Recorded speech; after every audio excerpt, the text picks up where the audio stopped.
اللہ نے مومنوں پر یقیناً احسان کیا ہے کہ ان میں انہی میں سے ایک پیغمبر بھیجے جو ان کو اللہ کی آیتیں پڑھ پڑھ کر سناتے اور ان کو پاک کرتے اور انہیں کتاب و حکمت کی تعلیم دیتے ہیں، اور پہلے تو یہ لوگ کھلی گمراہی میں تھے۔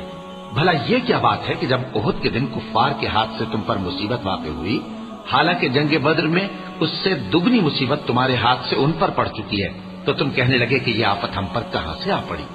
کہہ دو کہ یہ تمہاری ہی شامت اعمال ہے کہ تم نے پیغمبر کے حکم کے خلاف کیا، بے شک اللہ ہر چیز پر قادر ہے۔ اور جو مصیبت تم پر دونوں جماعتوں کے مقابلے کے دن واقع ہوئی سو اللہ کے حکم سے واقع ہوئی، اور اس سے یہ مقصود تھا کہ اللہ مومنوں کو اچھی طرح معلوم کر لے اور منافقوں کو بھی معلوم کر لے۔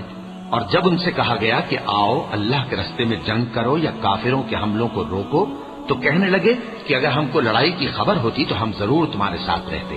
یہ اس دن ایمان کی نسبت کفر سے زیادہ قریب تھے، منہ سے وہ باتیں کہتے ہیں جو ان کے دل میں نہیں ہیں، اور جو کچھ یہ چھپاتے ہیں اللہ اس سے خوب واقف ہے۔ یہ خود تو جنگ سے بچ کر بیٹھ ہی رہے تھے، مگر جنہوں نے اللہ کی راہ میں جانیں قربان کر دی، اپنے ان بھائیوں کے بارے میں بھی کہتے ہیں کہ اگر ہمارا کہا مانتے تو قتل نہ ہوتے۔ کہہ دو کہ اگر سچے ہو تو اپنے اوپر سے موت کو ٹال دینا۔